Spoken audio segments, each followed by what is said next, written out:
kuti une loaf hakuna slice masosaifenda nene sose raipiwa maziso okuzoona rapinzwa mubekers in munoita funeral yesoso but namo iripo masosa haana vision yekuona slice vanoona mafufu vogwisana namafufu zvenyika ino mafufu ndonamatira kuti Mwari kuratidza slice yedenga kana kuira nyasha akuratidze rofu kana bekers in zinodambuka ukasara ukafuka zanga kuti basa raMwari riinde mberi. Basa raMwari riinde mberi.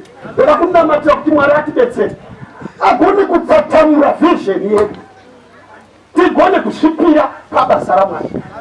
Ndoda kunamatira vana vaMwari in a very special way this afternoon. Pastor Ndondouya kuno mberi vari kuda kubhabhatidzwa, vari kuda kubhabhatidzwa panoona kufanira kubhabhatidzwa nhasi, vada kubhabhatidzwa vatange kutevera nyaya yekushehu kudenga. Sangano rinoti some here vakatosvipira zvitsvaki mharidzo dzakawanda kune vanhu vari vaMwari. Mwari unotaura kamwe vanhu ndivakaviri vatoti ndoda kubhabhatidza want to be baptized in the name of Jesus. Vakufuratira zvenyika loss to loss, zvenyika zvekushayiwa zvachose zvinokudetserei tashayiwa zvinhu panyika iyoyo.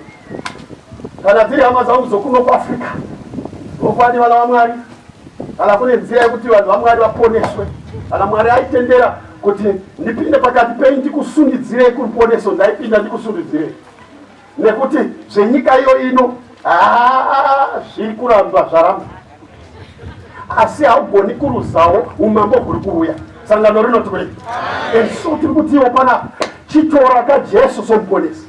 Uya kuna Jesu, uya kuna Jesu, ungasekwe, ungashorwe, what a loss, but what a gain mberi kwaunowana.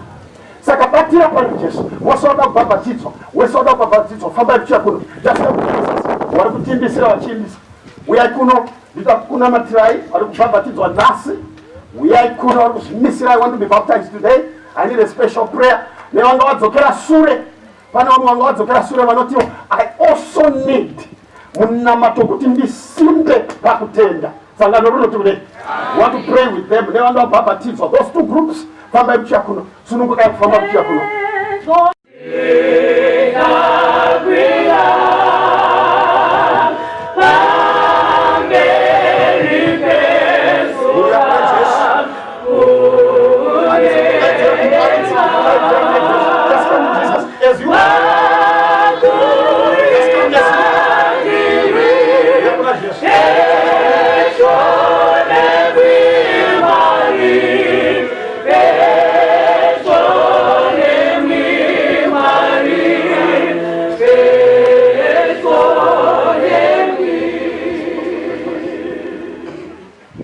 Matei baba vedu vari kumusoro kudenga, mbiri nekumusoro mataura namuranda wenyu zvakavanzika zvenyu, nzeve dzedu dzanzwa, Nyamutsvene ngaadzikirire zvigare matiri. Tinokumbira Mwari wedu kumira kwataita netsoka dai nemwoyo yedu yasimuka,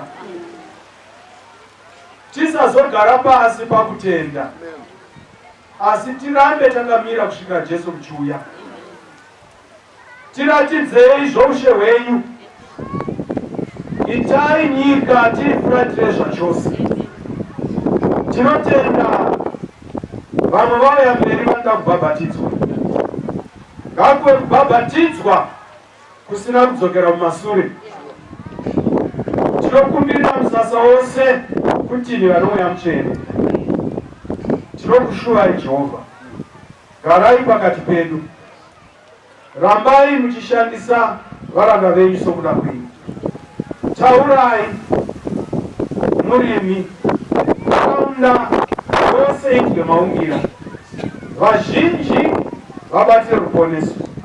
Nyika taiona kuti marara, taona vazhinji vaiva nezvigaro zvenyika vakubatwa nekuseri kweruoko.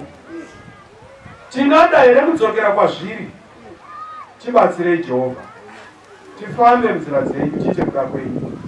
Nyika inopfuura, asi kana takugamuchirai ndezviri kugara nokusingaperi. Tichararama zarara nokusingaperi.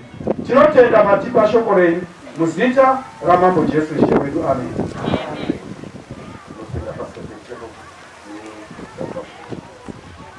Tinotenda panguva iyo ino tinobhabhatidza iwo masikati